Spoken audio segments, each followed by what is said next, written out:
Hi, Primas. I'm Roxy. And I'm Giselle. And this is the For Las Primas podcast. Welcome back. Welcome back, everyone. Today is our 10th episode of the pod. Yay. So 10 weeks we've been at this.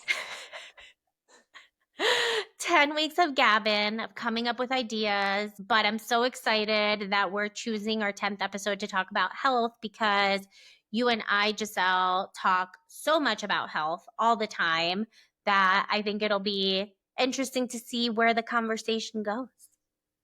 Yeah, totally. We are diving into our own health journeys, how growing up first gen impacted the way we see healthcare, how we take care of ourselves now, and what we wish we knew earlier. Because let's be real, when you're the translator, the advocate, and the oldest daughter all at once, your health can take a back seat. And the generational pressure, it shows up everywhere. So grab your cafecito or your green juice because vamos a hablar claro hoy about our bodies, our cultures, and the healing that we're still doing. So let's get into it. I want to put out a disclaimer today. While I am a healthcare professional, I'm still not a licensed nurse practitioner.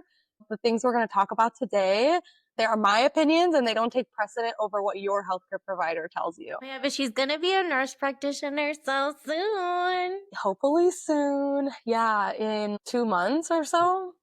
So exciting. Yeah. Giselle is my personal doctor. Everything I'm feeling, thinking, I message her and she's like, well, I don't want to impose. I'm like, stop not imposing. I need to know what you think here. So I trust you as my healthcare person. You know what I'm sick of? Going online and being told that my cortisol levels are probably high and that I need to take some supplement or that I'm behind on NAD plus. What is real and what is not? Because I'm so stressed out by all these influencers and I care about supplements and health and I go to the doctor routinely. But what is your take on supplements and being sold all of this shit on the internet? Such a hot take. There's a lot of misinformation going on right now, and it's kind of like hard to weed through like the misinformation and then like the truth and like, do you need this? Do you need that? Me personally, I don't take a single supplement. I just take a multivitamin basically. I don't know, girl. But my PCP be giving us like vitamin B and vitamin D supplements. Yeah. Vitamin D is huge in places where there's no sunlight for months on end. And I actually just did a vitamin IV. So I shared in the last episode that I had mono and it left me feeling pretty weak. And so my husband and I went to a wellness spa and they specialize in vitamin IVs and also in peptide replacements. And I loved it. I felt a little energy boost. It didn't change my life, but it definitely made me feel like I'm recovering a little bit quicker. Yeah, that's cool. Why not? Like that wouldn't hurt, especially after having mono. Yeah, for sure. When did you first start realizing that health was important and it was something that you needed to take ownership of? Between the body dysmorphia and like really just the body dysmorphia, let's just say. Because when I was first getting into health, I didn't really know or really comprehend full picture health. I just saw what people were on TV and magazines and my image was like, okay, I need to just have abs. Abs means I'm healthy. Duh. So I was like, I'm going to run and eat salads. And that was like it. But it wasn't really until maybe after college that I really was thinking an overall picture of health, including like my mental health, my diet, my exercise and stuff like that. What about for you? Well, I grew up with a dad who was pescatarian, which is very controversial in Hispanic families because that means that he didn't eat meat. And now my dad does eat meat, but my dad was always at the forefront of like what was going on with trends in health. He always subscribed to a lot of health journals. And so I remember my family always made fun of him and they're like, oh, because he doesn't eat meat, no come puerco. Like if you don't eat pork, we always say if there's no pork, there's no party. So That's a sin in Cuban culture. how dare you? Los niños en Cuba no tienen puerco, you know? So, like, there's all of this scrutiny that he always got. And fast forward to today and day, you know, he is very healthy, but the way my dad eats and exercises is not uncommon from what the current trends are because everybody sort of caught up to the lifestyle that he's been leading for many years. So I always had my dad. But then I had my mom who going back, body dysmorphia, only worked out to lose weight. There was never this intentionality of like working out to feel good. It was always based on what you look. And I think that's la cultura vanidosa, right? Like Hispanic women are very vain and like care a lot about what they look like. And to this day, I am very vain and I know this about myself. I try to unlearn, but I can never fully unlearn. Um, Yeah. so I think I had like a bit of a different experience. And for me, I think it also came post college, probably grad school, maybe like mid 20s when I started to be like, oh, like fitness or what am I eating? It really came when I started cooking. And mental health came later. I didn't know about that. I was a little late to the game, but yeah. So I think like post college as well. And then too, I also feel like I talk to my mom and I ask her, oh, do you have a history of this, this, this? And she's like, oh, yeah. And nobody really talks about any health issues at all in this family. Everything is like under the rug. Going back to being the translator, I had to take my grandparents and my great aunt to the doctors. And they would ask me the questions the doctors like, do you have a history of this, history of that? And I'm like asking them and my they're like, no, no, no, we don't have any issues at all. And it's like, do you really not have any issues or you're just saying no to the doctor? That's kind of crazy. Like he's gonna find out. Yeah. Also, like my grandpa mostly just ate fried chicken, like pollo empanizado, like all the time. And you're telling me you don't have any issues? That's crazy. Totally. I know. I feel so mixed about the foods we ate growing up because, in some ways, like it's so nourishing. Our beans are filled with so many herbs and different viandas and all these ingredients that are so nourishing to our bodies. And I remember the food I ate growing up feeling really nourishing, not really greasy or unhealthy. Mhm. Of course, there's fried food like pollo empanizado, there's platanitos, but I feel like in this wellness world now, a lot of that food gets a really bad reputation. There are cultures that survive on these ingredients and on these foods. So are they actually unhealthy? I have a dietitian and she helps me. I see her now monthly, but when I first was seeing her, she's like, okay, tell me what you eat. But before I was like, oh my God, this is like so unhealthy, but I'm eating like rice and beans. And she's like, I can't believe you're eating beans. She's like big on fiber. She's like, everyone needs to be eating their fiber. And so when I was like, yeah, like beans, she's like, oh my God, like, why do you think that's unhealthy? And I think it's just that perceived image of Hispanic food being unhealthy. Fiber is king in this house. I am all about seeds. I eat a lot of seeds. We eat a lot of beans. We eat a lot of food with high fiber. So I'm glad we're talking about this because I think that it's easy to fall into fads and like the beef tallow and the meat and all of this that can also be erasing centuries of cultures eating certain Mhm, way, you mhm. know? And food, it's such a big part of our culture, like we talked about, like in past episodes. And yeah, and just trying to like erase that by the food fads and the trends. Yeah. By the way, are people eating beef tallow? Because I thought people we were putting it on our face. You can eat it too. I have a version that you can cook with, which I really do not like the taste of. It's interesting that your family, like, doesn't talk about it, because I feel like my family, the older people love talking about every single ache and pain. Oh, porque a mí me sacaron la tiroide, like, I got thyroid surgery, I had this. I'm like, every time we hang That's out so with the funny. old people, you gotta hear the medical breakdown. That's so well, my mom was like, haha, send me this picture of my dad. She's like, he woke up like this. This is crazy. His whole face is swollen. His lips, his eyes, everything. And that looks like angioedema, which is like, it's like a huge adverse reaction to blood pressure medication. And I was like, but Papi doesn't take blood pressure medication, right? Like, he doesn't have high blood pressure. She's like, oh, yeah, he does. He's on lisinopril. I was like, get that man to the ER right now. Oh my gosh. So that's how much they don't talk about medical things in my house. Oh my God, that is so funny. Yeah, no, we are very open about it, because autoimmune disease runs in my family, and thyroid issues run in my family, and ovarian issues, or like women's reproductive health issues, which I don't know if that's like genetic or if that's just after you have children.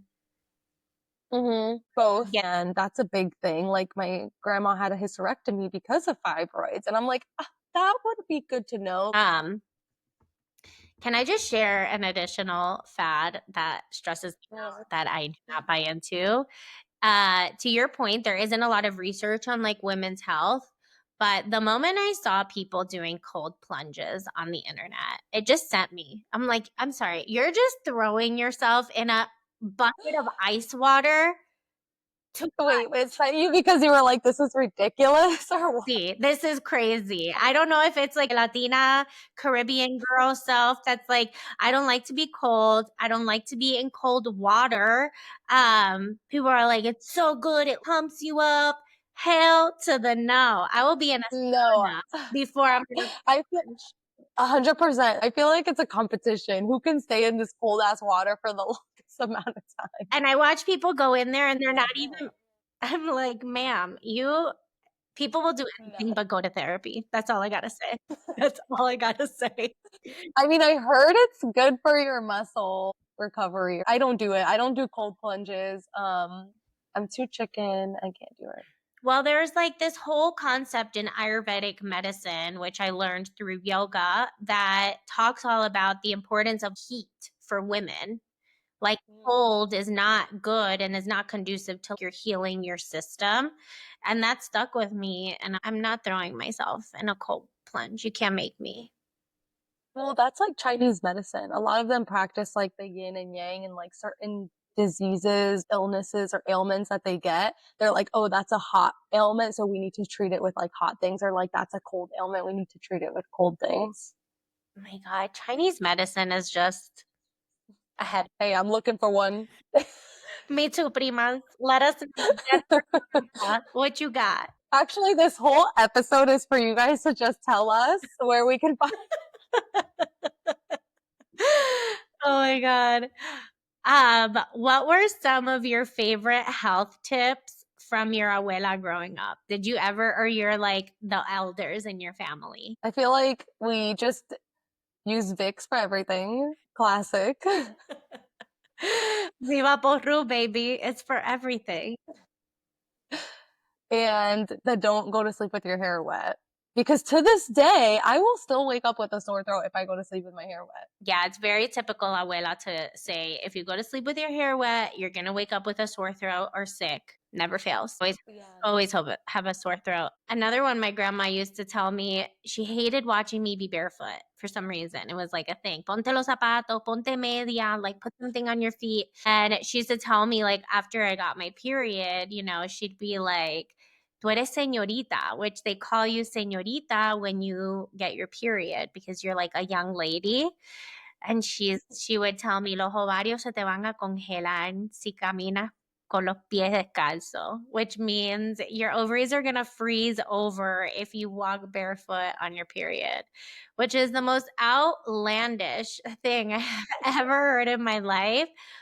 But I believed it for many years of my life. Like, I've I thought you were saying, but my ovary did freeze. yeah, so looking to the elders for health advice was always, you never knew what you were gonna get. Well, I also, anytime we would have a sore throat, we would get a teaspoon of honey, squeeze a lemon in it, and just like swallow it. Yeah. And it helped. And it was delicious. One time my mom tried to give me this onion in honey thing. Have you seen those where people make like their like cough remedies or whatever, and you get an onion and you like ferment it in honey, and it's supposed to Mhm. like be the cure all for like sore throats. I was like, I'd rather lose my esophagus than have than have to take another. Just take the whole thing. So the Hispanic community is less likely to have access to healthcare due to obvious reasons like language barriers, but also not so obvious reasons as systemic biases. And what do you So mean by systemic biases? the first one that I think of off the bat is when it comes to pain relief. Studies show that women of color are less likely to be believed when reporting pain. So everyone just thinks that they have a higher pain, they may have a higher pain tolerance, and they may not be showing physical signs of that they're in pain, like like a man, because the man flu, and one little thing, and they just also medical research biases. A lot of the things that were researched were not researched on Hispanic women or women of color, and they were mostly just like researched on men. So they may have different representations, which Hispanic women and women of color could often present in these like other symptoms and like the key symptoms for diseases. And then like lack of representation because only 6% of physicians in the US are Hispanic. And so, and I've seen it also firsthand being a nurse and being in the room with the patient and how they are with like providers that are like not Hispanic. They're less likely to open up and talk about like what's really going on and just more likely to be like, okay, okay. When then I come in the room and it's like, oh, but this is actually what's going on. Another time I had this like anesthesiologist try to so an epidural is like a big thing, obviously, like in labor and delivery. But for our patients that are Hispanic and come from different countries, they don't have epidurals. And some of these patients don't even know what epidurals are, or they have the wrong idea of what an epidural is. Maybe like, oh, I don't want that. Like, that's going to paralyze me. One patient, I had taken the time to explain to her everything, and she was like, okay, I think I'm going to do it. The anesthesiologist comes in and he literally gives her the paper. He doesn't speak Spanish. He's a white man. Gives her the paper and is like, sign right here.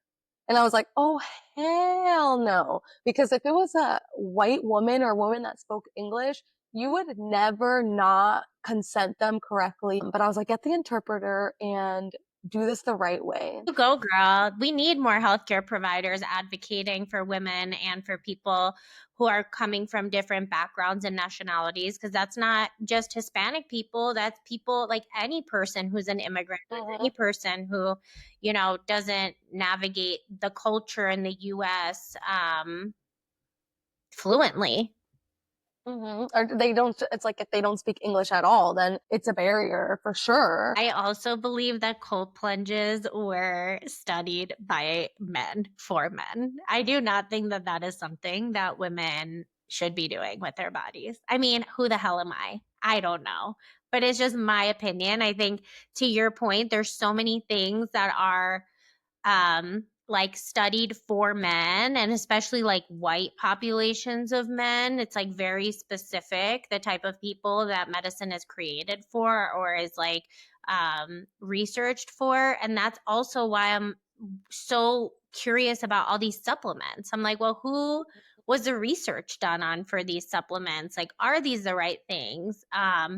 Should women have full carnivore diets? Like seed cycling. I'm such a like proponent of like, you know, all these other alternatives that I've learned about that have been studied on women versus these are the mainstream trends that everybody should just do Mm-hmm. because Mm-hmm. It's really hard in the healthcare world right now, especially in OBGYN. There's so much stuff on TikTok and a lot of it is misinformation and some of it is fine, but to the layperson who's watching it is like, oh my God, like doctors shouldn't be doing this. And then nobody does the extra research anymore because we barely have the attention span. It's really hard when people come in and they're like, well, this is what's going on with me and da da da da da, and they don't have that background knowledge. And then I also think it's also, I can go on a tangent. I also feel like these, We need to know. it's also teaching people to be against their medical professionals instead of working with their medical professionals. Like, Yeah, no, I agree with you. I hate that we've moved towards individuals who don't even have a high school diploma talking about all of these advancements and what they know when they are not trained on the human body. I just have no tolerance for it. And I think we live in a time too where I can also go on a tangent on this, but like we live in a time where everybody's an expert on everything. And that's why we're in such a disastrous place with misinformation because we put more weight on influencers versus actual people who have dedicated their lives to learn about a profession or to study an area and become an expert. totally. As a first gen, it's really interesting to be making this my career and being like a professional in this, especially coming from a background where it wasn't even discussed at my house. Yeah. Um, And first gens work twice as hard to get where they are. I mean, you've had to overcome so many obstacles. You've always had 1 to 2 jobs. You've always been a hustler. You've done everything you can to like get your degree, get your NP licensure, only for what? To go into a room for somebody to tell you that they know more than you because they searched on the internet. I would slap bitches in the face straight. my ending remark is that it's hard as a first gen in all aspects of life in the US, but especially when it comes to health. And if you also grew up in a family, like your family was making fun of your dad for trying to be healthy, or the opposite, you were like my family where we didn't talk about health at all, I would just say, do your research and do what's best for you. And I think, Giselle, would you agree that encouraging people to always advocate for themselves if they feel like they're getting gaslit as first generation or like Latinas or women of color, people of color, oftentimes we can get so gaslit by doctors. 100%, 100%. Listen to your body, and if something's not right, it's not right. And you need to find the provider that's going to take the time to listen to you and be like, okay, let's run these tests and let's figure it out. Yeah. Unless you just want to take care of the symptoms, do you at the same time? So I think we should do this little segment. I have a couple statements, and I want you to guess whether they are fact or fiction. Okay, let's do it. Little game. Little game. Okay, the first one is PMS is normal and I should just get over it. Fact and fiction. Yes, it is fact and fiction, but mostly fiction. Mild PMS symptoms are common, but that doesn't mean you have to suffer through it. If it's PMS turned all the way up, that's like severe depression, severe mood swings, anxiety, and even suicidal thoughts before your period starts, that's not normal. And that is called premenstrual dysphoric disorder, PMDD. So I was like, let me just go down the rabbit hole of PMDD and see if there's any studies shown on like, are Latina women more disposed to get PMDD? Is it genetic? Is it environmental? What are the etiology really? And of course, there's not much research done on PMDD and genetic factors. However, there was one study that was done, and it did find that Latina women, when exposed to American culture, are more likely to develop PMDD, suggesting that the stressors associated with ethnic minorities' life in America, such as discrimination, poverty, and pressures to assimilate, may contribute to increased vulnerability. It's not you, babe. It's America. It's not you, it's America. Damn, that's intense. I mean, that also makes sense where you're at this point in your cycle every month where your emotions are so heightened. And if you're really struggling or have all these additional like first generation guilt or the need to translate or responsibility of your parents, of your families, like that can feel really stressful. So I hope that's validating for some listeners. Mhm. Totally. I had a mentee bee this weekend and I told my husband, I was like, it's not fair because you're the same person every day and we're not the same person every day. We are not the same person every day, let alone every week. The other one is my period is irregular, so I probably have PCOS. Fiction. Yeah, fiction. Only because I was like, I really want to touch on PCOS because it's hot topic right now, and a lot of people come in and they're like, oh, I have this and I just know I have PCOS. I hear you. Let me just start by saying there's no magic cure for PCOS, but the good news is that it's treatable. It's just not a one size fits all. Another one, hormonal birth control can cause infertility. Fact. Fiction. I'm like, birth control is the devil. Don't do it. Yeah. No, it doesn't cause infertility. Most fertility returns like right when you stop taking the birth control. It just pauses ovulation. And the last one I have is sperm is responsible for a healthy placenta. False. Is it true? It's both. Okay. It's half true, half false. You need a sperm and an egg to contribute to embryo. And so, yeah, it can be responsible for a healthy placenta just as much as the egg. Both of them. Like, you need both. Um, Okay, that's all I got. that was really fun. We needed more Yeah. games. That was good. Thank you for sharing all of your medical knowledge. We need to talk more about women's health. And I feel like you have so much knowledge that we just need to tap into. So thanks, Giselle. Cafecito and chisme? Yeah, cafecito and cheese. Do it. All right. What do we got today? What do you have? Because I don't have much. I don't have anything. Okay. Well, R.I.P. Pope Francis. El Papa. He passed right after meeting the vice president. I'm not laughing at the Pope dying. I am laughing at him dying after meeting JD Vance and like after watching JD Vance destroy a trophy of a team they Oh, yeah. oh my god. This man be coming to destroy. Like it's not funny. It's so like ironic that the Pope like hated him. He hated that man. He sent his right hand man to give him a talk about empathy. What? And then yeah, he sent his like right hand man to be like, go give him a talk about empathy because he needs to know what empathy is. And then he died after meeting him. If I was JD Vance right now, That man doesn't care. These people don't care that are like JD Vance. yeah, that's They don't true. have empathy. Hello? Yeah, you're right. You're Too right. bad for that trophy that I broke.